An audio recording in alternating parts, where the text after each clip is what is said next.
Let's podcast alongside Lauren Brownlow, who is filling in for Joe Giglio. I am Joe Oviatt's back from vacation. Big thanks to Empire Properties inside Eford Studios, and big thanks to Copiers Plus. Check them out online at copiers-plus.com. I feel like I'm going to need Copiers Plus to go over some budgets with me after having been in Disney World for the last couple of days. Oh, boy. Yeah. Operation Shutdown on the budget has occurred, Lauren. No more spending money. Yeah, no more spending money. Yeah. No more spending money. I say that, and then I'll go to like a record store and I'll buy, $50 worth of records. But you know what?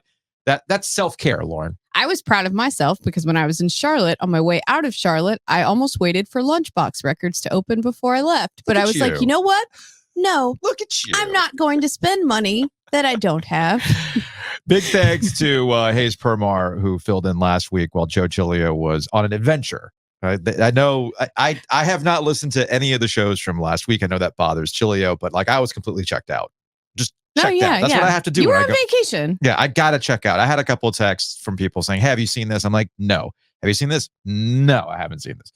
So it's like. It's probably like one of the more important things you've ever taught me. Of what? Like work-life boundaries. Oh, yeah. And like having, like when you're on vacation, like you're just on, like, unplug it. Don't worry about it. You'll get it later. Yeah, it's not going anywhere. Right. Like the stuff's not going anywhere. Mm-hmm. But I know Giglio was out in Omaha, and I know there was some adventures there with getting there and setups and everything else. But hey, these are things that we're still figuring out on the fly. Just over a year of doing this podcast. Although I noticed Giglio brought some stuff back. We got a new pennant. We got a College World Series pennant back there. I see he's got his press pass up there. He has like a Does he have a box score? Yeah. No, it's not a box score. That's just like the roster with the starters and all that stuff. Okay. I used to go through these during the ACC baseball tournament and rank the baseballness of the names. Oh, that's good. Each roster. That is good. That is good. Yeah. The College World Series wraps up tonight. No NC State, no North Carolina. Their blessed seasons came to an end. Yeah. I did see that because when I was last here, Giglio kind of floated the idea that Elliott Avent would maybe walk away. If they win the thing. He's up there in age, but I saw as I was catching up on stuff that Elliott Avent's not going anywhere. Obviously, you don't want to, leave with that taste in your mouth. I feel like you see that a lot in college baseball, whether it's like Mike Martin at FSU or like Mike Fox at UNC. It's like you can go a little longer, maybe even than some of the coaches in the other sports, because you're just like searching. It's like you're almost there. Yes. You could maybe do it, but you need so much to go right for you in college baseball that it's really hard. It's just one more crack at it. And same with North Carolina. I mean, they were having. I mean, how many walk-off situations did North Carolina have? Yeah. Lance Honeycutt was the absolute man. But I was, as I was catching up on things, I had seen that I'd missed a newsletter from Chris over at Daggum Box Scores. He does a newsletter called Bless Your Chart.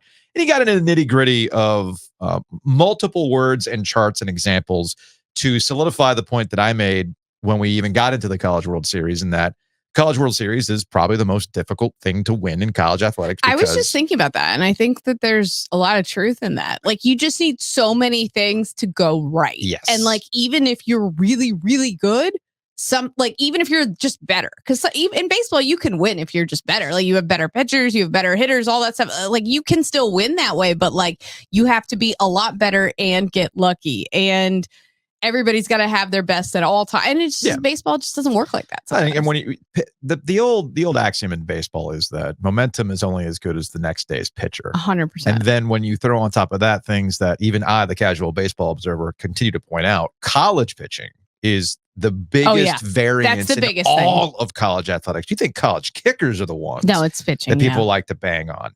College pitching can get away from you real quick. I mean, I've seen some really great pitchers go out there and have like nightmarish outings. Yeah. Some ones that went on to pitch in the majors would go on and just have like some nightmarish postseason moments. So it's a bummer that none of the ACC squads get out of it. Bummer that the season ends for NC State and North Carolina. But again, we appreciate them for extending our season, if you will, because this week truly is looking at we truly have hit off-season protocols in many, many ways. Even though we do have a Game 7 tonight between the Florida Panthers and the Edmonton Oilers. We're going to talk about that a little bit more with Mike Maniscalco tomorrow. He's going to be hanging out with us. Oh, good, because I got nothing on that one. The Canes are out. I'm good. Oh, it's funny. I'm actually, let's take aside the sports radio cliche of, is it a great comeback or a massive choke? Because that is going to be the talking point nationally around the. As usual, the answer is probably yes. The answer and I don't is, even of course, know. yes. Yeah. But I'm looking at it from the perspective of it's a win-win either way. Because, Sure. hey, nice to see Paul Maurice and his long career validated with the Stanley Cup. Be great to see that for Paul Maurice. On the other hand, it's probably good for hockey that Connor McDavid, who has been identified as the chosen one, is doing what he has been doing to get to this point. And if they pull it off, Connor McDavid's postseason run, full legend, full legend status with what he's done in the Stanley Cup. But all that stuff will come in due time. We'll talk a little bit more about Game 7 tomorrow. You were in Charlotte over the weekend, but you were not in Charlotte to hang out with ACC Commissioner Jim Phillips, right? I was not.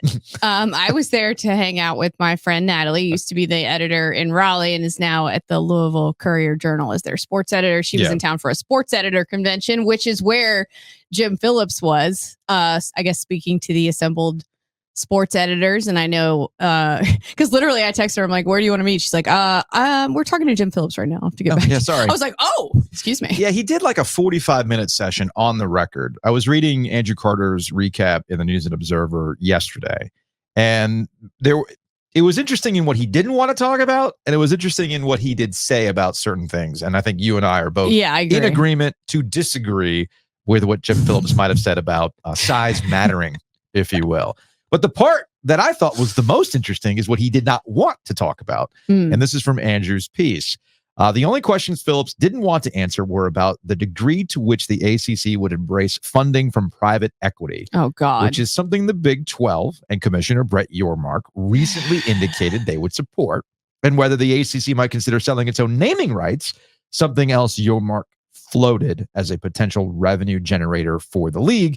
In the ACC, quote, "You're looking at all areas of revenue," Phillips said, leaving his answer at that. Just sell it to Bojangles.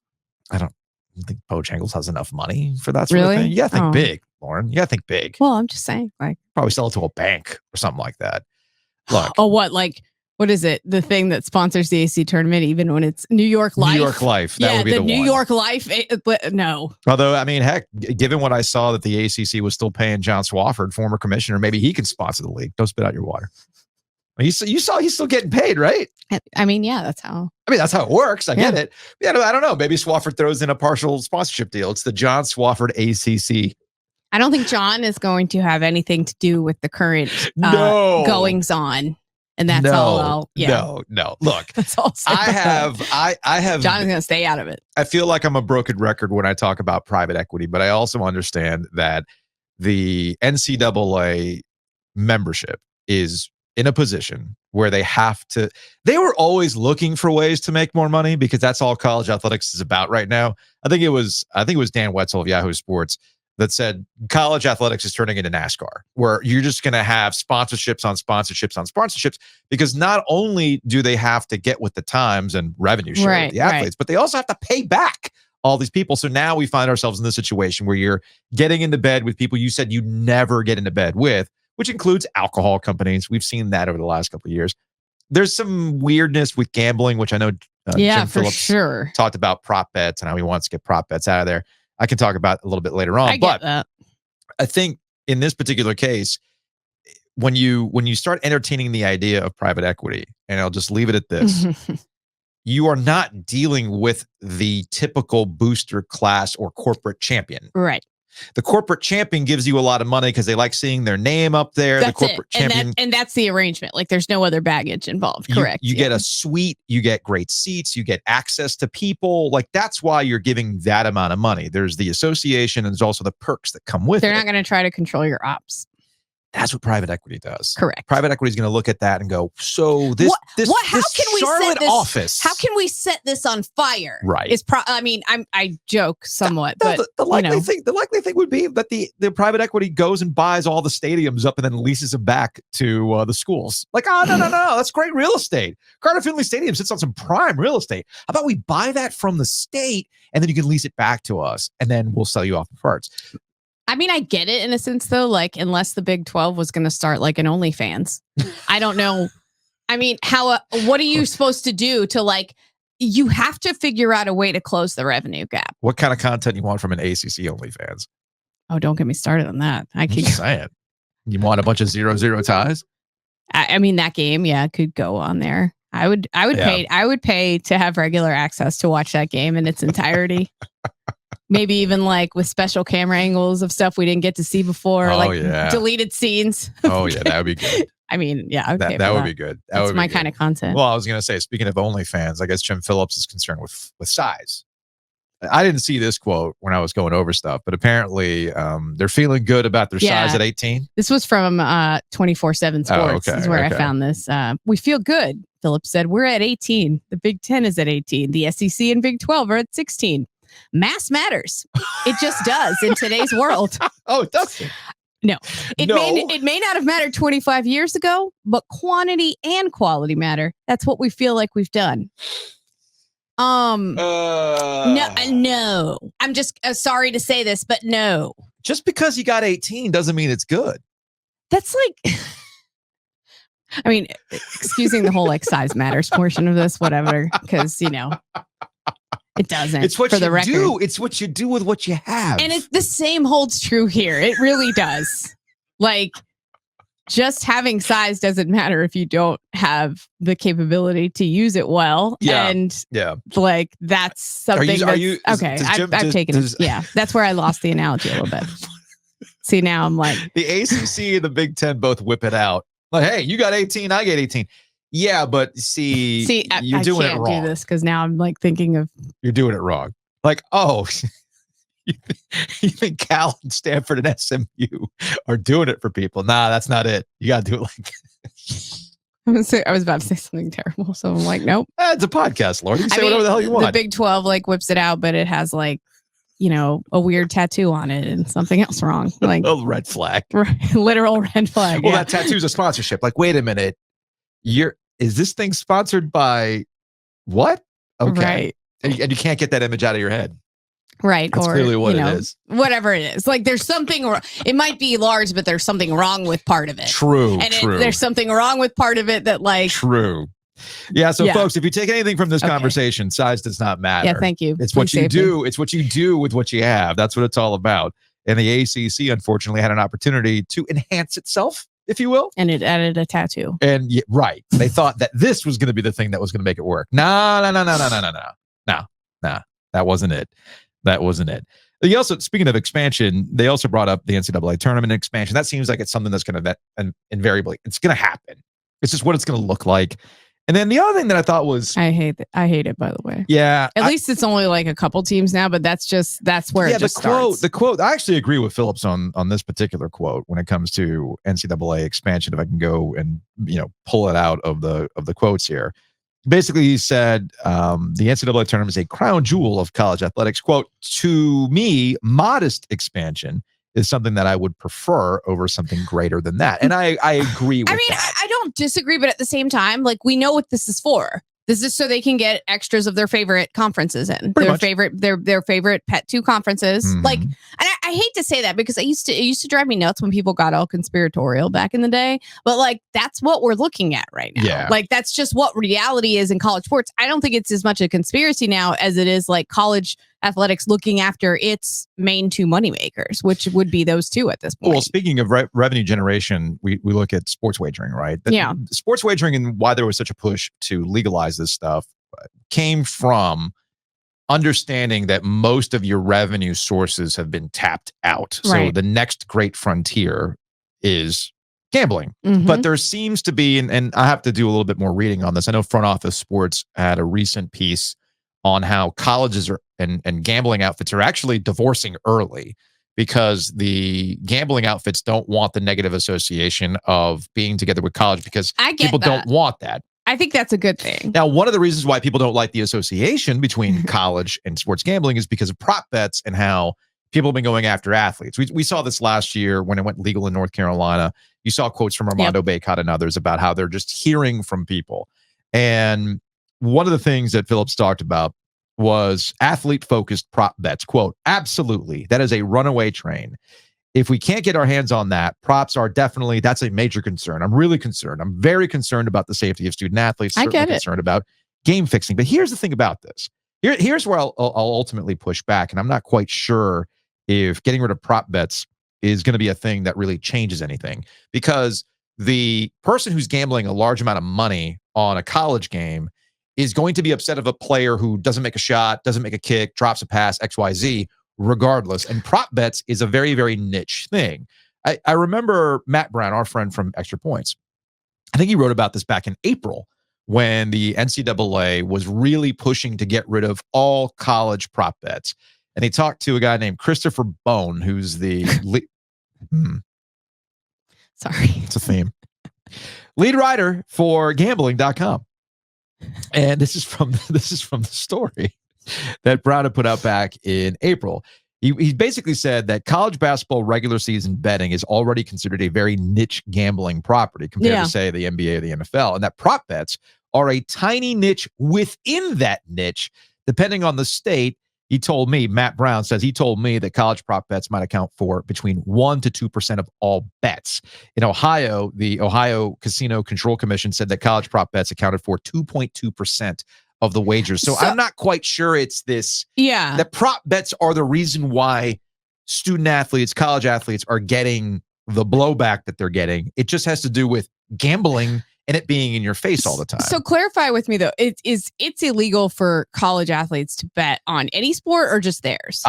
Depends on the state. I also think with the NCAA rules, it's like because that I do not know that off the top of my head without looking it up. I don't necessarily either, because I think like in pros it would be a bigger deal, like because didn't that one guy like get in gambling debt and that's why he tried to control the prop bet? No, you're outcome? thinking of the NBA guy. That's what I'm saying. Yeah, the NBA guy. So I think like it would be a bigger deal if you can bet. Yeah, Jonte Porter. Thank you. It would be a bigger deal, I think, if you can bet more and then you get in a hole and then you have to do something about it. To me, that's where the vulnerability really comes in, because like at that point, you're going to do about anything to get out of that kind of trouble. But by taking prop bets off the board, you can't examine it. You can't scan it. You can't investigate. That's the one thing that is always missed in these conversations. And it's easier to control. So that's why gamblers will also go after it, because it's easier for one guy to control something like that than it is for like him to be able to point shave or whatever. The whole reason why the Porter story became a story, and what also happened with that college baseball coach, the Alabama coach, is because with regulation, because again, it's not in the interest of the sports books to have this stuff be fake. Exactly. So that's the thing. They're doing their job. Right. Correct. And when they see suspicious activity, things that are anomalies, they'll flag it. And that's how you end up with these stories. So every time somebody gets caught, people want to make this big deal about, oh no, gambling XYZ. No. This is actually a good thing, because with the regulation comes the activity monitoring. Yeah. And if somebody is making weird prop bets, I get that. they can flag it, catch it, and move on. It's doing its job.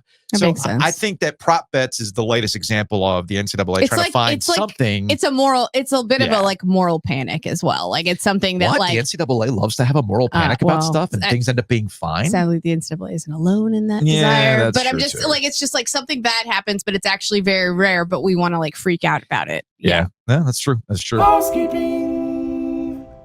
Housekeeping is brought to you by Enovana. Check them out online, ENOVANA.com. If you have mess inside your mansion or trash in your cabana, get it clean with Enovana. Got Enovana coming to the house tomorrow. I know people get very, very interested in how often I have Enovana come out to the house. They do? Oh, yeah. Gilio thought, I was like, they're coming every day? I'm like, no, they're not coming every day. Every day? I know. I made it sound like they were coming every day. But anyway, big thanks to Enovana. Speaking of housekeeping, we got Podcast Festival tickets. I know you hung out with one of our Podcast Festival participants, Michael Felder. Yeah. Hand in the dirt. He let me stay in his home. And let me tell you, it was like everything you imagine about Michael Felder. It's all true. It's all true. He's the best. He's great. But like everything was just so Felder. It was great. Well, you can witness that at the Rialto. So head over to the Rialto's website, go get your tickets, e-tix.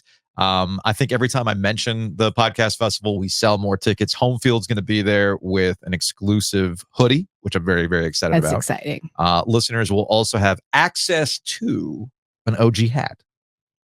Access to? What does that mean? They get to wear it? No. We got to be careful how we sell it. Okay, I see. We got to be careful. Got to be careful, Lauren. Okay. So you'll have access to hats. Big thanks to Breeze Through for sponsoring the Podcast Festival. Check them out, breezethrough.com. Having come back from Florida and having to spend a lot of money on gas, I wish I had Breeze Through and I wish I had the app so I could save money on gas.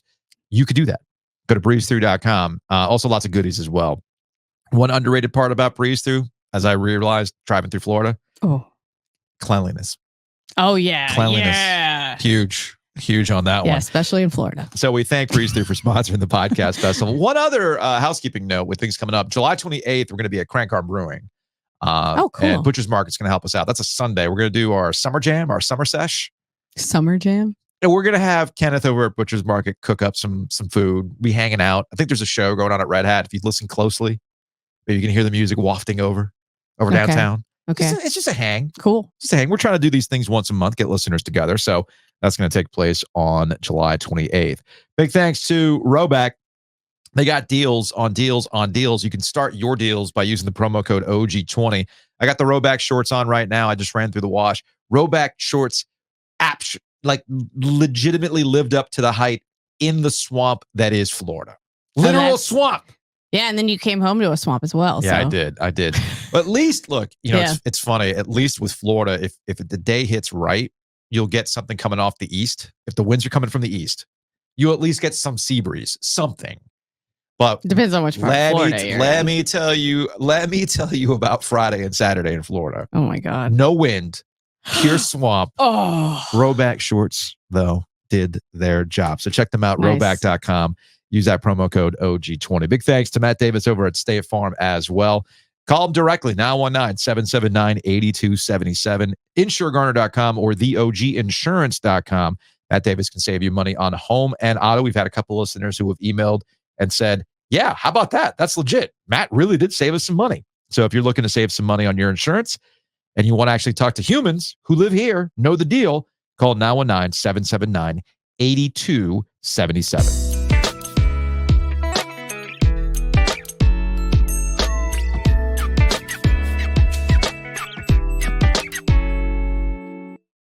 So my timeline is completely filled with Taylor Swift, Travis Kelce. Yeah, I heard about that. London, I think night 3 or whatever. Yeah. And Travis Kelce was part of this sequence in the Taylor Swift Eras Tour. Yep. I Can Do It With a Broken Heart, which is a song, I guess, is about one of the British guys that she was dating, either Matt Healy or Joe Alwyn. That one, I believe, is about, I think it's about like a hybrid, but kind of more about Joe. Okay. That she was in a relationship with 6 years. A combination of both. Yeah, I think so. So there's this sequence. I'm sure I'll be corrected if I'm wrong. I'm sure. I think we know some people who will correct you. Yes. So there was in the show, there's this sequence where she has to like change into the outfit. She doesn't want to do it, but she has to because she's got to perform and there's this expectation. That's the whole point of I Can Do It With a Broken Heart. Correct. And there are guys in tuxedos that are dressing her up and she's pouting and all this stuff to just go out and do it. One of the guys ended up being Travis Kelce, and he ends up carrying her to the couch and all this other stuff. And there's just a complete Swiftie meltdown taking place. Oh, yeah. On my social media feed.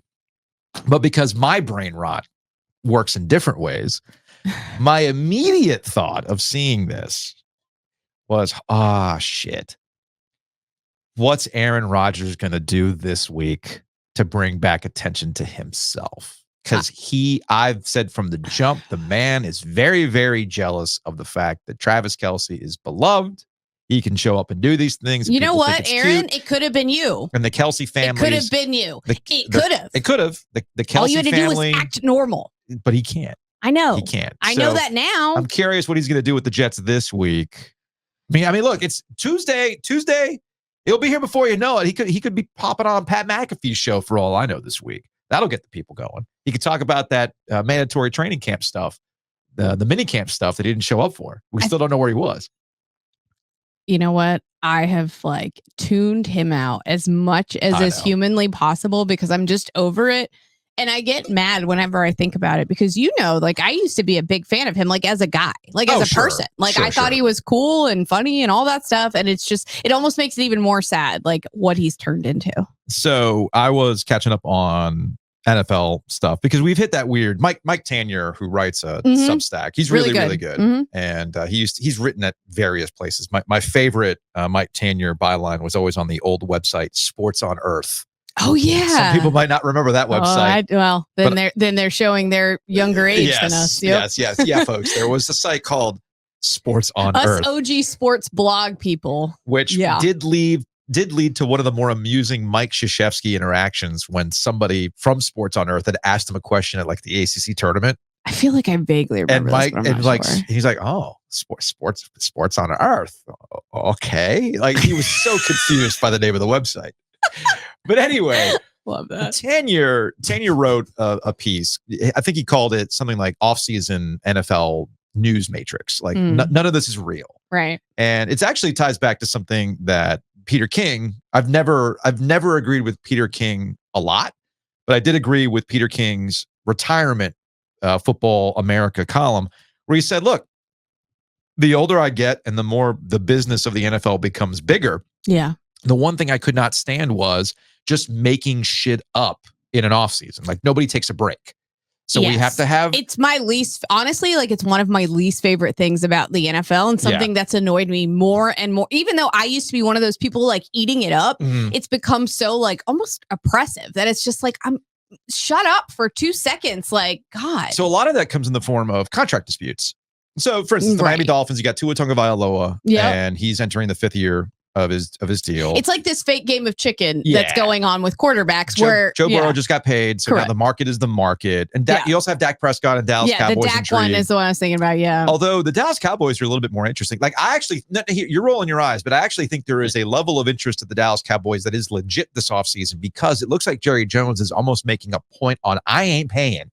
Okay. Like y'all go out there and you do the thing. I am not paying. He does I don't want to this overpay. though. It's not the first time he's acted like this. I know. It's not. Like we all know what he's going to do. He's not going to go into a season without a quarterback that he's sure about. Like you cannot do that in today's NFL. You just can't. Now, by now, I think most people understand my usual stance when it comes to specifically quarterback contracts. Pay them now because it's only going to get more expensive down the line. Correct. Kirk Cousins in Atlanta was more proof positive that there's just a market for QBs. It's not that Kirk Cousins is worth that amount of money. It's just that that's what the market for a Kirk Cousins is.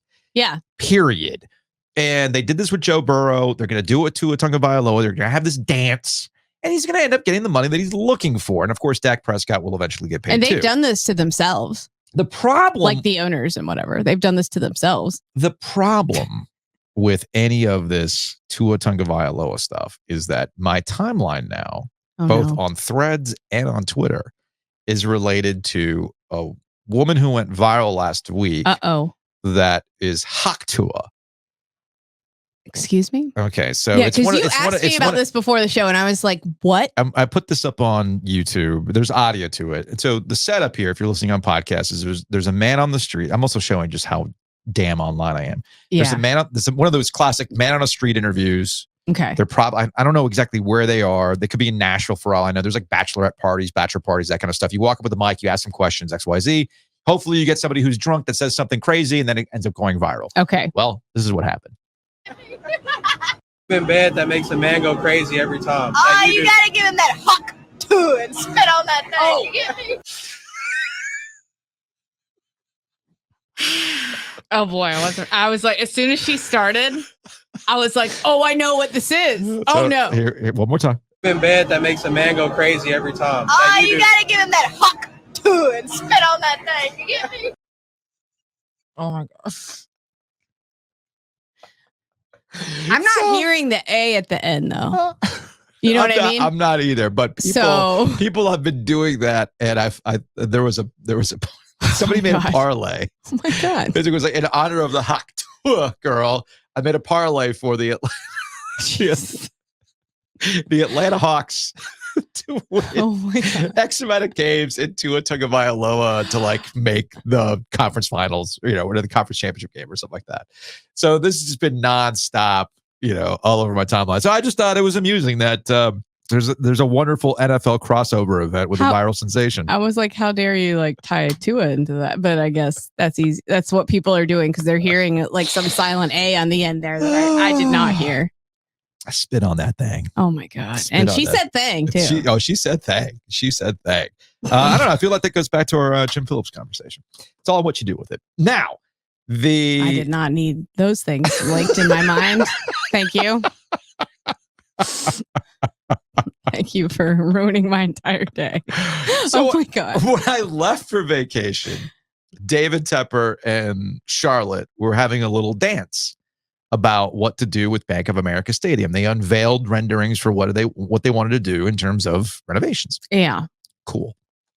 And my initial thought at that time was Bank of America Stadium does need a renovation. Oh, yeah, 100%. And I'm also not naive to think that David Tepper is just going to pay for it with his own money. There's always going to be some sort of taxpayer lift or using of funds that are already earmarked for such things. In this particular case, the hospitality taxes, the restaurant taxes for tourism. Got it.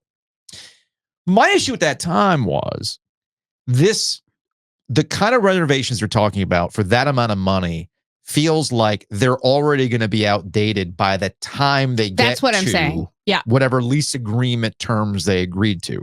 And the little hidden feature there was that David Tepper was able to buy out the remaining 5 years of their non-movement clause. And again, what's that kind of money to David Tepper? I mean, the man overpaid for an expansion fee to bring Charlotte FC to Bank of America Stadium. So he's got the money for it. Yeah. I always thought there's got to be something else to this. There's got to be some other kind of negotiation tactic going on here. And sure enough, at the end of last week, I see the story in the Charlotte Observer that it looks like there is some sort of hook or negotiation for a new stadium to be started in 2037. Started in 2037? So this is, excuse me? So this is from the Charlotte Observer. Charlotte must start new Panthers stadium talks by 2037 if city okays $650 million for renovations. What is the point? For context purposes, we're recording this at 9:47 on a Monday morning. I'm sorry. Charlotte city leaders are meeting today to discuss this. So we might have new stuff to talk about. We will have new stuff to talk about tomorrow. Yes, let's just set more money on fire for no reason. So the agenda outlines terms of an ongoing discussion to spend $650 million in public money renovating BOA. And but for the first time publicly, Charlotte officials say in the terms that the city would agree to begin negotiating for a new stadium by 2037. The new stadium would be located in Charlotte and potentially be ready for the 2046 season, according to terms of the agreement. Terms say the negotiations would be about design and construction of the stadium and the, quote, need for potentially new funding sources. The $650 million in public funding being discussed for renovations now would come from hospitality taxes. I have an idea. Save money and just start the new stadium if that's what you're trying to do. Like, what are we talking about right now? Are you serious? This is like if you have like an older car, and you're like, and you need like new tires, and you're like, I'm just gonna replace all these tires and then like a year later sell it. Like what? You're not, maybe that's not the exact best analogy because you kind of need new tires, but like I'm trying to think of like some big work you need done on your older car, and then you're like, I know I'm buying a new car in a year, but I'm still going to like do all of these things. Or you just move up buying the new car because now it's going to cost you to, like, I don't understand. I don't understand what these people, someone make it make sense. I could probably put this in the context of the real estate market. Shout out to Hometown Realty. This would be the equivalent of you putting renovations into your house only for the buyer to come through and tear down your house. Like, well, then why did I redo the bathroom? Well, but to be fair, you didn't know that. You literally know you're going to tear down. Like, you already know that this is going to be a moot. So you're going to spend how much money of taxpayer money on renovating something that that you are literally like, you have an exit date. Yeah. And it's like, you expect people to get all excited about this and be that's cool. That's the problem. The thing that I said, the thing that I said before I got out of town, and it applies even today, is that David Tepper's vision isn't big enough. This is a guy who literally likes to have brass balls on his table. The whole point is that this guy is going to be the disruptor. He's got all this money. He's the second richest owner in the NFL. People who posture like that, as we know, usually aren't actually about that life. So as Lannister said, what was the quote about? If you have to tell people you're the king, really? That's what it kind of comes down to. Right. I might be in House... Wealth Whispers. That was a Housewives quote. Actually. Okay. Sorry. I'm in House of Dragons mode, so that's probably why I'm thinking like that. Are you watching House of Dragon? Yeah. Oh, okay. Last night was pretty good. Yeah. We could talk about that later. Yes. Anyway, the thing that still holds true today is that if you already have a bad relationship with the city of Charlotte and fans, right? Correct. Rock Hill happened. That's still there. You tossing a drink, you going into that restaurant. How old is he? I forgot how old he is now. He's got to be in his upper 50s or 60s. I was going to say probably 60s, right? Like you're literally, you might 66 actually years old. He could very easily be no longer with us. When this stadium is like, what are we talking about? That got dark real quick. No, it's not, because he'd be 87. I agree with you. The issue with the renovation plans, as I said at the jump, it doesn't look like it's doing enough to truly modernize the station, and it's also not big enough for the whole point of a stadium renovation. Exactly. And that is That's to my bigger issue. Unlock things for the state of North, because this is not just a Charlotte thing. This is for a state of North Carolina thing. Events like Super Bowl, Final Four. Yep. A WrestleMania. You can't have any of that stuff without a retractable roof. So why are we doing all this other stuff? And there's no point. No, there's not. And retractable roof technology is a lot better than it was 20 years ago. I mean, all you got to do is look at Mercedes-Benz Stadium in Atlanta to get an idea of what you can do. There's also translucent roofs. If you're so worried about the skyline, there's also the ability to do translucent roofs. Yes. I believe there's one in Also, you can keep it open when you can see the skyline. Yes. It's really not that complicated. So you got to, people keep talking about expense. I mean, this gets back to your car analogy.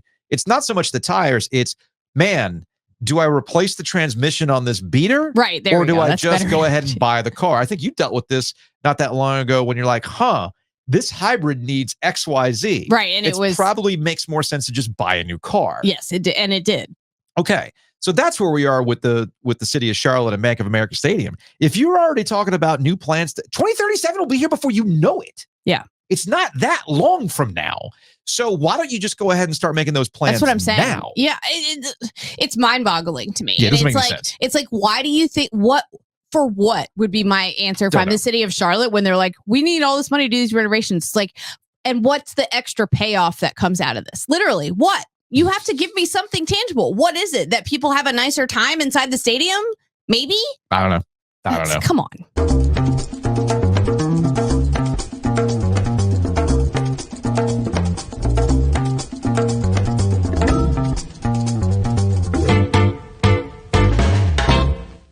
Do you want to take some over-under bets or some futures bets on when this new stadium actually gets built on DraftKings? I wonder if they have odds for that.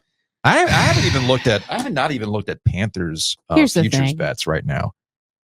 God, they're bleak. I'm sure. I bet on bleak.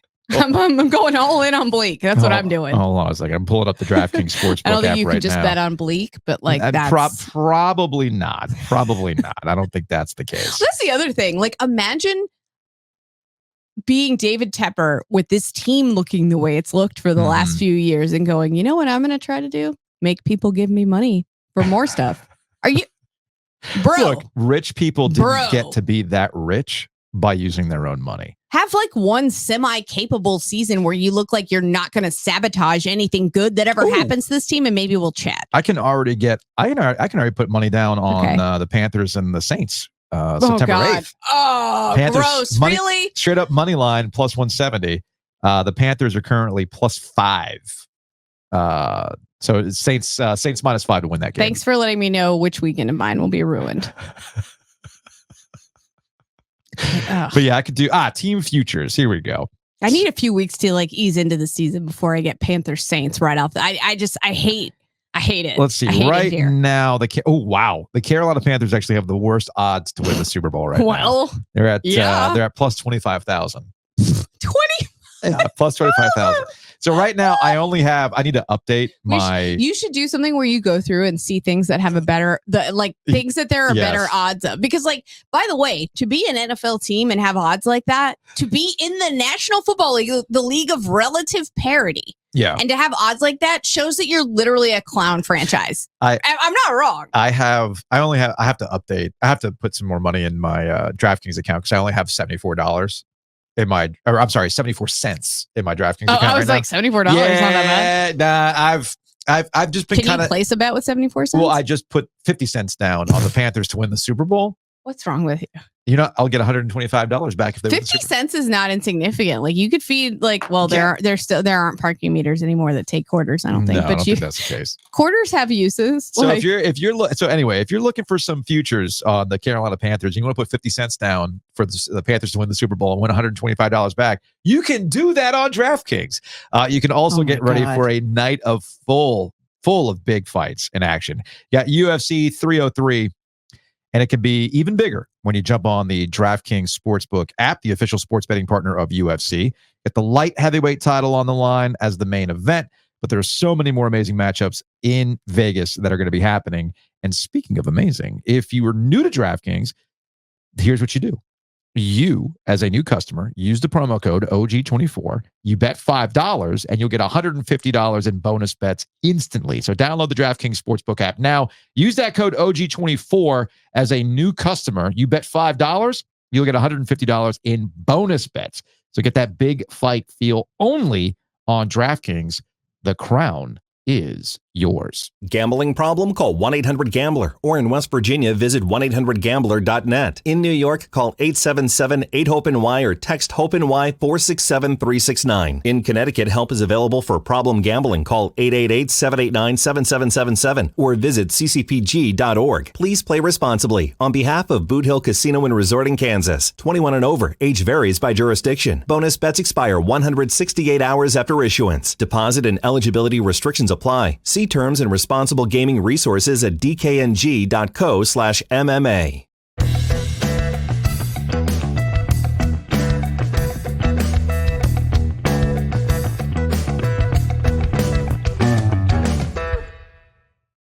Speaking, I mentioned the real estate. Hometown Realty can help you with that new construction. I was reading a story about how home prices are just off the charts right now. So you got to be able to buy and sell with confidence. Hometown Realty can help you out with that. Check them out, myhtr.com. I did not run into any legal issues while I was in Florida, even though I was surrounded by Florida man. Yeah. You can, if you have any sort of issues, you need some counseling, attorneys and counselors at law, contact Whitaker and Hamer, wh.lawyer. Kelly was quick to point out to me when I was down in Key West, I always forgot, because typically when I go down to Florida, I'm going to Miami. Right. I'm going to Disney. It's whatever. Yeah. It's been a while since I've been to Key West. And I really like it there.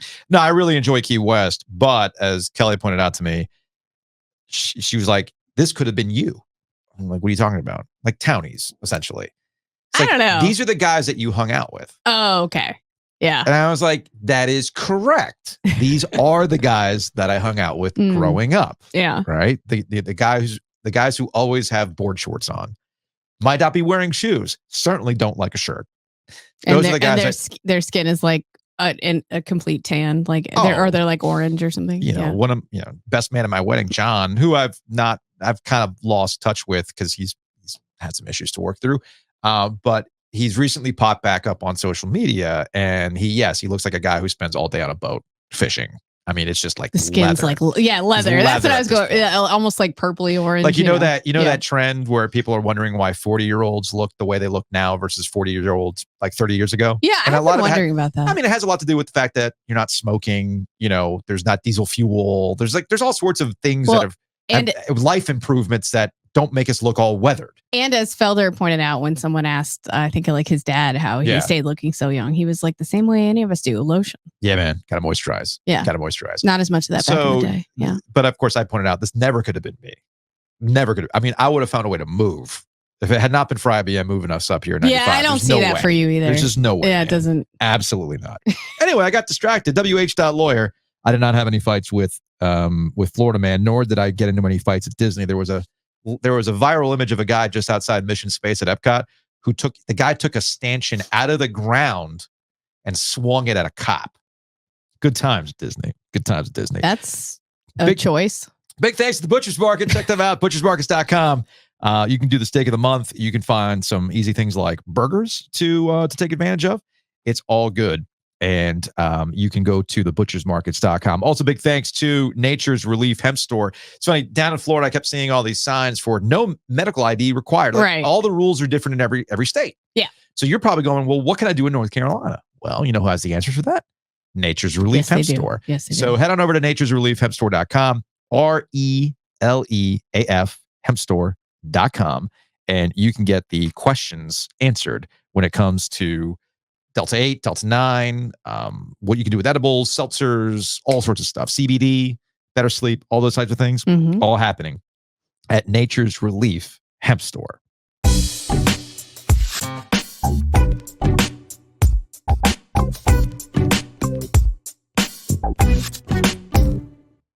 I saw this. I felt like this was perfectly timed for my timeline. Okay. There was a story in the New York Times classic New York Times story where they're doing like anthropology on the rest of America. You know, let's look at it from a perspective of the New York Times. I love when they just parachute into things, right? And the headline is "A Sock War is Afoot Between Millennials and Gen Z." This also ties into a GQ story that I saw last week. It's a good headline, though. That is a good one. Sock War is afoot Afoot. between millennials and Gen Z. I love it. There was a GQ article about how we are entered into the era of merch being over. And both these stories are tied to one thing, and that is think pieces on Gen Z carving out their own identity in the same way that our generations carved out their own identity. Yeah. This one cracked me up, though, about the socks, because I've noticed it with my own 16-year-old and to a certain extent, my 13-year-old. I come from a generation that went against what our parents did, our fathers in particular. Yep. If you were of a certain age, and I said you played Little League baseball in the 80s and early 90s, and I said, invariably, you are going to find in the crowd the dad who is wearing the loafers with black socks. The high socks. The calf socks. The calf socks. Like the midway up the calf. Yeah, correct. Or 100%. Somebody like my dad who would wear the white Nikes with the colored tube socks. Like the red band at the top of the tube socks. Sure. Yeah, Those, yeah. right? Mm-hmm. My generation. I love that. My generation was like, screw that. I don't want you to see my socks. Yes, correct. So I was. And I'm still like that now. I'm still like that too. I am born in the fires I have a hard time. Yeah. of, I want to make sure you got the no-show socks. I don't want you to see my socks. Nope, absolutely not. Yeah. The next generation didn't seem to agree. Unless we're talking dress socks. And that's how you show a little bit of personality. You know, you got the suit, but you're wearing a little wacky sock. That's what it is. Yeah. Kids these days are going in the opposite direction because you want to do the opposite of what the generation before you was doing. So they have brought back the calf socks. I have noticed that. My 16-year-old's all about that. Interesting. But people are upset about this kind of stuff. I mean, I don't care. Why? Let the generations do whatever they want to do. Exactly. Although it is like, I do laugh a little bit because I feel like the trends that keep being brought back from when we were younger or like when anyone was younger, like, I'm like, why that though? Like, why the high-waisted, unflattering jeans? Well, those don't do any favors for a woman's body at all. It's like, even if you're hot, it's not going to show that. It's interesting you bring that up because the thing that I've been having that's been melting my brain, because I experience it through my kids. And when Alex gets a little older, you're going to have that experience too. And that what they decide, like you said, what they decide is cool from that time is not exactly lining up with what was actually cool at that time. They get to decide. They get to pick and choose. And it kind of wrecks your brain. Like the way they treat, like the way my kids' generations treat Weezer is really weird. The way they treat certain grunge bands, like, wait a minute, that grunge band wasn't a big deal, but at the time, But you know, through it makes me rethink how I interacted with music back to the Weezer 60s was and a big 70s. deal at the time. Oh, I remember when the Blue Album actually got ripped. Oh yeah. But people like, well, I mean, I guess, but like, I loved it. Everybody I knew loved it. I'll say that. Smashing Pumpkins got backlash because you couldn't escape Today, but of course, Smashing Pumpkins. Oh my God, you really couldn't. You couldn't escape. You that could song. not. I was tired. I didn't want to hear it at all by the. But yeah. But here's where I'll push back. My kids get into Green Day recently. Yeah. The socks thing makes sense. Okay. Because that's just the next generation wanting to do the opposite and carve out their own identity from the previous generation. I get the socks thing. I disagree with the GQ article though. And maybe that was a strange one to me. Like, I didn't know that was done. Well, the argument, and this is actually from Ryan Broderick, who writes a really good newsletter called Garbage Day. It's about internet culture and things like that. He was quick to point out that millennials in particular, this again, we're talking about Gen Z, but millennials in particular don't understand that they're not Gen Z. So when the GQ article says that Gen Z is in an era of no merch, like, I don't want you to identify what I am through merch. No, I figured it wasn't us. The highest concentration of people who are going to the Taylor Swift shows are millennials. I know. So you're seeing, because I was going to say, like, especially T Swift, like, that's not dead. I promise you. That's not dead whatsoever. But see, where I'll push back is that you can say that sort of thing, but in actual practice, I say the complete opposite. And again, maybe this is warped by my own experience because I pick up my kid from school every day or most days. And what I see are kids still doing the classic thing of identifying who they are as a part of a group based on what band are you into. Right. That's what, You know how many band shirts I see?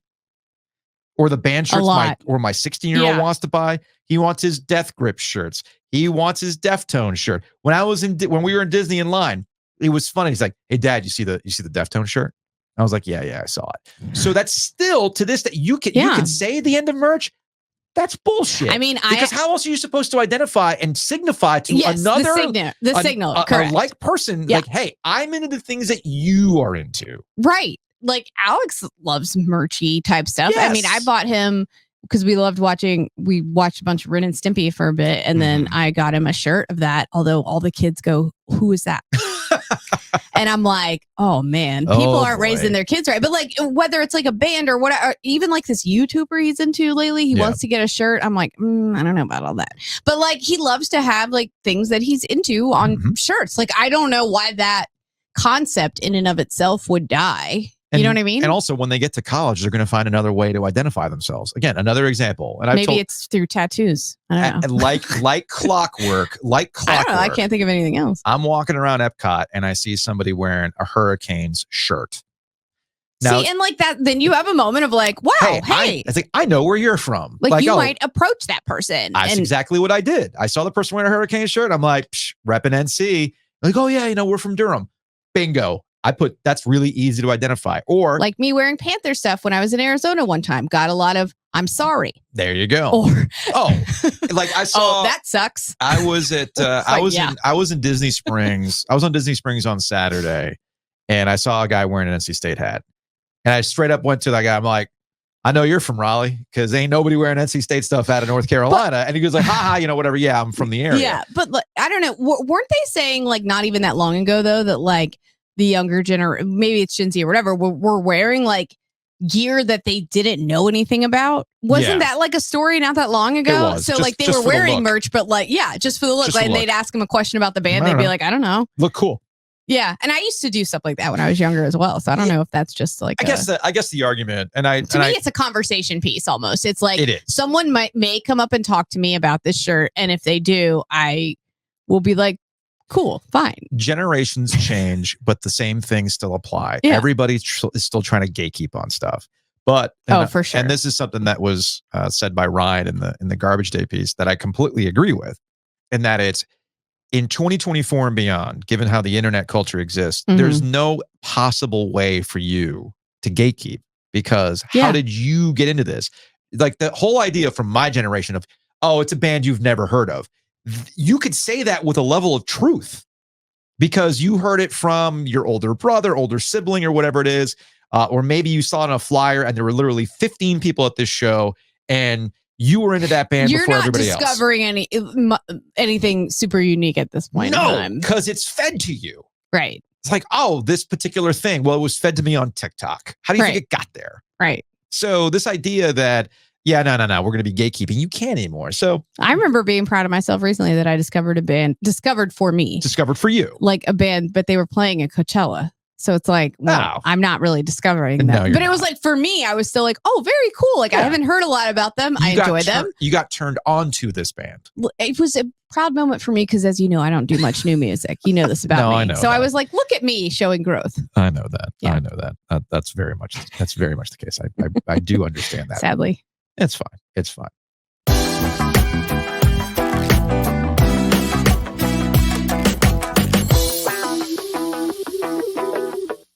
Folks, it is gross out right now. And if you try to be outside, the bugs are probably gross too. But you can get a handle on that with our friends at Mosquito Authority and Pest Authority. Check them out, bugsbite.com. You can bundle and save. I got Mosquito Authority taking care of the outside of my house. As hot as it is, you're probably going to want Pest Authority to come out too, moisture berries and the like, because those critters want inside looking for moisture. So again, go to bugsbite.com.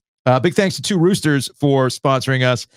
With Two Roosters, they've got all sorts of incredible flavors, and it's very, very hard to resist all these flavors. I know Joe seems to have a new favorite flavor all the time, which I think is absolutely adorable.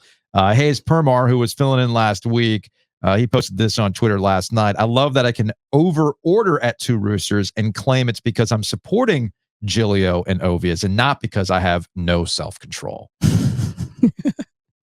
Why even try, man? Why even try? I mean, we're too old to have self-control. Yeah, I'm with you on that. But if you do find yourself going, oh man, I overdid it, but you still want like a hearty meal, you still want, something that's going to fill you up, but it's filling you up with the good stuff.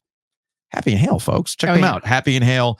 Download the app. You get all sorts of goodies. I can tell you what, after all the rich food that I ate last week when I was in Florida, there will be some Happy Inhale trips this week. There will be a lot.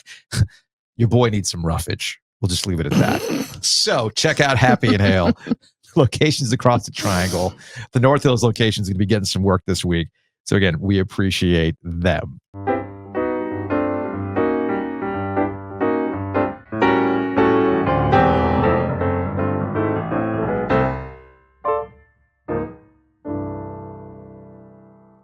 We'll get out of here on some Hey Joe questions. It's brought to you by Crank Arm Brewing. We thank them for sponsoring this segment. I'll remind you, July 28th, we got that Summer Jam thing going on at Crank Arm Brewing in downtown Raleigh. You can go to Butcher's Market and buy Crank Arm Brewing there while you're getting your meats and prepared meals and everything else. I put the call out on Twitter because honestly, I was just catching up on a bunch of different things. So let's go ahead and see what we got on the social media here from Kelly. Hey, Joe, wondering if you've seen these decals at RDU in Terminal 2. Given that I was just in Terminal 2, no, I did not see these. Apparently, they're also on sale at Deco, which is right downstairs from us here at Eford Studios in downtown Raleigh. So I'm going to check it out. If you are watching on YouTube, you can see these stickers. If you're listening on the podcast, I will describe them. They've essentially remixed those classic non-licensed college mascot things, like the one where like the wolf is eating the ram. Right? Yeah. Okay. Jeremy Markovitz, our friend over at NC Rabbit Hole, recently wrote about these non-licensed stickers from the Wild West days. So this artist, Paul Frederick, I believe is the person who did it, Deco Canes collaboration, decided to put together similar ones, but in the vein of the Canes. And yeah, I might be going downstairs when the podcast is over to go buy some of this stuff because it actually looks pretty damn cool. Let's see, from Brent on Twitter. Hey, OG Triangle Media, do you still have plans to do the show here? It's the Beefmaster. Yes, but yes, we are going to do a show from the Beefmaster at some point. We're going to tailgate out there. It's going to be a lot of fun out in Wilson. However, I just ate at the Canadian steak place in Epcot, La Cellier. Some of the best poutine I've ever had, by the way. The steak was good. I don't do poutine. The thing that I'm going to remember forever is the poutine at La Cellier. It's just fun to say. It's fun to speak with a French accent, to be honest. I wish I could speak French for that reason. It sounds amazing. So the kids were getting into an argument over what size steak they were going to order. And I was like, okay, here's the thing, guys. Beefmaster. Beefmaster came up in conversation at La Cellier. I said, when you guys go to Beefmaster, you typically do an 8-ounce ribeye. Mm-hmm. You're asking for a 12-ounce New York strip steak. You're not going to finish it. So here they had a 16-ounce ribeye on the menu. So I said, why don't you guys just order the one ribeye, split it, and you'll be good to go. Mm-hmm. Like, oh yeah, math. But of course, they didn't finish all 16 ounces of the ribeye. And this is where my superpower comes into play, garbage plating. So I already had eaten a 12-ounce New York strip. I probably added an additional 4 ounces of ribeye. Yeah. Wow. Your boy had the meat sweats. Oh yeah, that's a lot. I'm still recovering. That's a lot. I get it. Still recovering. From Mike. Hey, Joe, with the news of ECU scheduling Clemson in 2029, think this is a good chance for the Pirates to score a win against an SEC school. That's good. Very good, Mike. Very good. Well, not if you believe Jim Phillips. They'll still be in the ACC in 2029 because he's fighting every ounce they've got. Maybe ECU will be there too because size matters, you know? This is get to 20. Just add them. Add ECU. You're interested in the ACC? Great. Throw in App State while we're at it. You want to keep splitting the money left and right? Sure, why not? Just chop it all up until there's barely any left for it. From Steph on Twitter. Hey, Joe, do you know why Charlotte residents and Raleigh residents have this weird rivalry, quote unquote? I've lived in both cities and they're both great places to live, but neither are good enough to feel entitled enough to look down on the other one. I don't know. I would agree with overall, Steph on this one. I would agree. But you were just in Charlotte. I was, and I've been like twice in the last couple months. And I have to say that I've just been impressed with look, they say Charlotte's got a lot and we laugh, but it kind of does. Sure. And it has like a lot more than in my opinion, I think maybe I've just like done everything here. And maybe that's part of it. I think that's part of it. It's part of it, but Charlotte legit does have like a lot more options for stuff. Like they have like a lot more of different types of cuisines, for instance. And like they have like the Noda shopping area. Like we don't have anywhere like Noda here. You know what I mean? Where you can like walk around. People are selling stuff on the street, you know, whatever. On a Saturday, they've got cool bars all around. That's not true. That's not really? true. Where's that? You can do that with like pop-up markets and stuff like that. Yeah, but I'm talking like that's just what goes on that street every weekend. Oh, okay. You know what I'm saying? And like, I got you. There's not a lot of places like that in Raleigh necessarily. I will say like Charlotte's parking situation just sucks all around, but that's kind of how it is everywhere. For me right now, when I'm like hanging out on a weekend and I have a choice, like I'm by myself, I have a choice of anything I could do. I keep going to Durham, to be honest. Like I could do anything in Raleigh, but I just keep going to Durham. And like in Charlotte, there were a lot of stuff. There were a lot of things like I kept picking out. I'd like to do that. Maybe next time I'm here, that kind of stuff. But I think the difference between Charlotte and Raleigh is that you have to do it based on Charlotte versus the Triangle. That's fair. I think that's a more fair fight because Charlotte is like bigger and so much more like spread out. That was the one thing I didn't love about Charlotte is the fact that like, oh, that restaurant looks cool. Oh, it's 40 minutes away. Right. Okay. Never mind. So I think you have to look at the Triangle as a whole. That's fair. That if you're looking to change things up and go to a different kind of restaurant, well, you're going to have to get out of your comfort zone and go to Durham. You're going to have to go to Chapel Hill, Carborough, et cetera, right? There's even some new restaurants that are opening up in Cary that you're like, oh, okay, I'll go check that out. Yeah, Cary as well. Cary has Cary's a place I go for fun as well. I go to Durham and Cary. I don't go to Raleigh to do anything. Yeah, because you're rallied out at that point, but you have the option to go to these other places. So I think Charlotte, I'll say this. In my experience, the key difference between Charlotte and Raleigh right now is demographics. And I know this based on... That's a big one. It's based on doing all the 919 Vice podcasts that I've done. When we talk to Charlotte breweries and stuff like that versus Raleigh breweries. Yeah. It's a demographic issue. When I go to Charlotte, I feel old as shit. Really? Oh, yeah. I think it depends on where you are. That's what I'm saying. I've been to that little brewery area that has like resident culture, Charlotte, hot fly, that kind of stuff. I like it over there. I feel old. Oh. It's like, it's all youth. Around here... in Raleigh, specifically Raleigh, if we're getting into Raleigh, Charlotte. On Glenwood, and that's about it. That's it. That's really it. Yeah, it's an older city. Most of the breweries that you're going to go to, or most of the places you're going to go to, are more family. Yeah, you're young families and things like that. But there's still a lot of that in Charlotte too. I mean, because there's a lot of people that. Sure. Yeah. But I will say this too. The only difference that, and this is changing in Raleigh, so I don't know how much longer I'm going to be able to say it.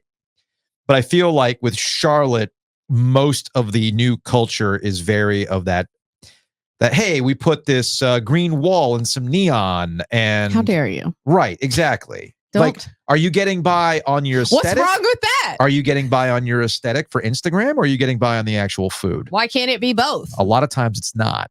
A lot of times when I see a place like that. But in Raleigh, it feels like we have neither lately. Like, it's not like there's a lot of new stuff opening. There is new stuff opening in Raleigh. I don't know. It just doesn't feel like it. You're not plugged in. That's the problem. Well, sorry, we can't all be plugged in. We seem to be more plugged in Charlotte, though. I'm not plugged in. I just Google Map. Literally, I do this. I get in a... I shouldn't say this because it's lame, but I do. I go on like Google Maps. Yeah. I'll go around like where I'm staying, especially. Yeah. And I'll just like zoom in and I'll just like go up and down streets and like, oh, look at that place. Well, that looks super cool. Let me bookmark that bad boy. Okay.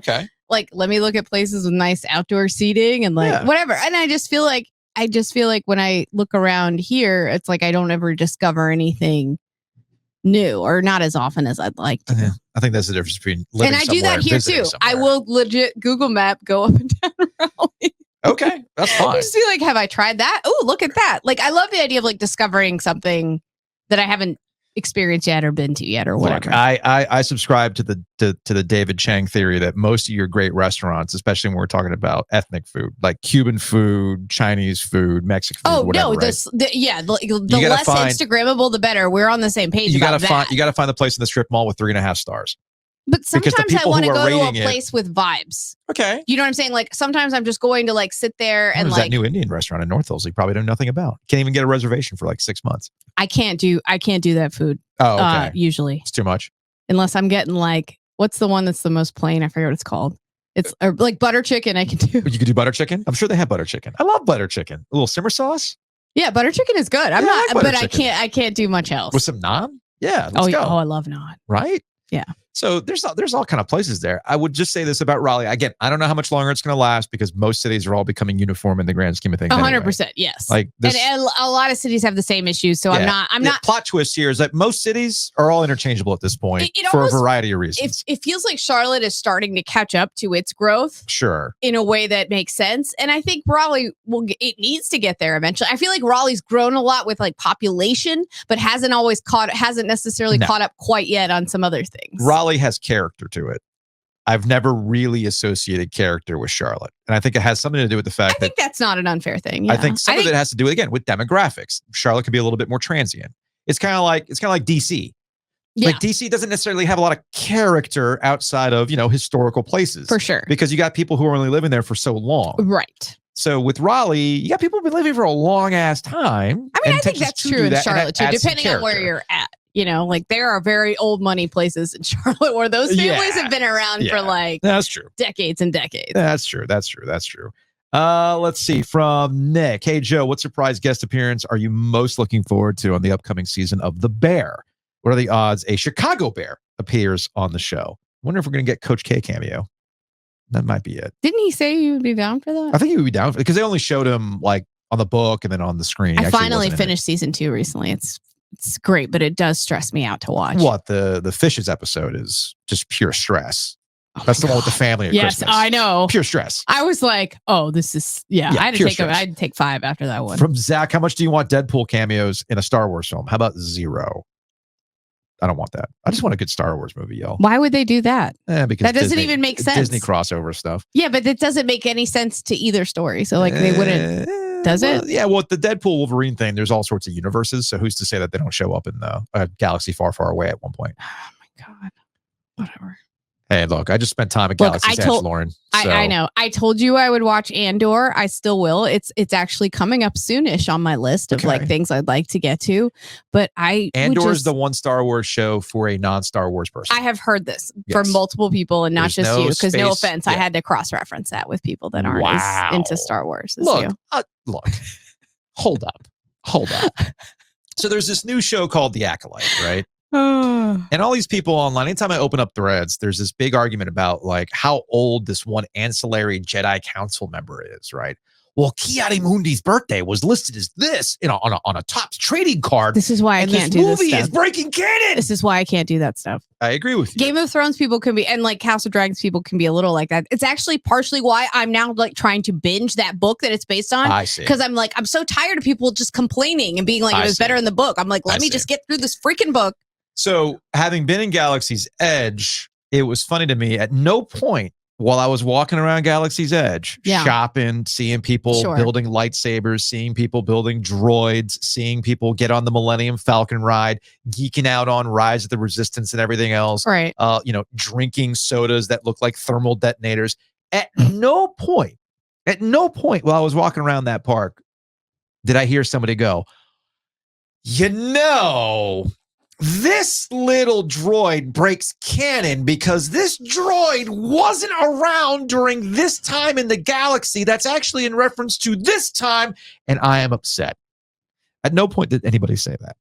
Right. So it makes me say, log off and go outside. Literally touch grass. And interact with a blade of grass. Real people. Thank you. That's all I ask. Finally, from Samuel. Hey Joe, did you have any thoughts as engineering potentially coming to UNC as an NC State alum? What? I don't care. Like, I was gonna say, my first thought was, good for them. Yeah, I mean it's a university. What am I supposed to say? How dare they have engineering? What are you supposed to say? How dare they have engineering? What is it like? State's thing. What am I supposed to say? Like NC State can't have like a journalism department, right? Like, what am I supposed to say that because I went to UNC? Having, I would be like, that's awesome. I know a lot of great journalists that went to NC State, and I think that would be fantastic. Like as much as I'm surrounded by, I'm anti-knowledge. I am surrounded by so many people from Chass at NC State. Like, what am I supposed to say? Well, they're not real people because the real journalism happens at UNC. Like, I don't know. Doesn't make sense to me. Like, it's like anything else. There are going to be better versions. Like, every school's going to have its strengths and weaknesses. Like, just because Carolina has an engineering school now doesn't mean anyone would go, well, we know where the better one is. Like, no, I mean, we maybe. understand the strengths and weaknesses Yeah. right now based on everything we know about NC State's engineering program. Like, I don't know. Versus, Is that supposed to be some sort of like, well, we can't beat you, so we might as well join you? Like, I don't understand. I don't understand Like, either. Look, Samuel, dude, I'm not trying to make fun of this No, question. I'm genuinely wondering, like, I need more context for this so I can follow up on it. Because right now, maybe you just really just want to know what you thought. my initial thought on this was a guy that I used to be friends with. I mean, we're still friends. I just haven't talked to this person in about a couple years now because, life. He went to UNC and he graduated with a computer science degree. Mm-hmm. Yeah, I had friends that did that. Like he was the guy back in the day that would go to dorm rooms and install the Ethernet card for your desktop, because that's what you needed to do to get the T1 line back in the day. Oh, I remember. They would come around and install an Ethernet card for you, right? Yeah. Because that little Ethernet jack was not on every computer back in the day. So they would come in, install it, you were hooked up, you were good to go, and then you can log on to Telnet and get your email, because that's how old I am. Yeah, I'm not. I think that's even a little older than me. Probably, yeah. Yeah. So anyway, he went to school at UNC, and he actually is doing something with his computer science degree, as opposed to me, who went to NC State, thought he was going to do computer science, said, fuck that. Right. I ain't doing that. So I went into, thanks to first year college, I bailed on the whole computer science stuff. And I went into management information systems through the College of Management. And now I am a middling podcast host at age 45. So like, hey man, it is what it is. So if UNC, like I almost went to UNC Charlotte. They actually had a computer science program that I could have gotten into, as opposed to NC State, which I had to go through first year college for that. Listen, I went to J school at Carolina. I'm currently unemployed, and AI and private equity is killing my profession. So things are great for me. It worked out great. Yeah, I decided not to go to law school. Great decision for me. All around, things are going very well because of my degree from a fantastic journalism school. And on that note, we'll end on a positive note. All right, Brownlow, thanks for hanging out. We will see everybody tomorrow.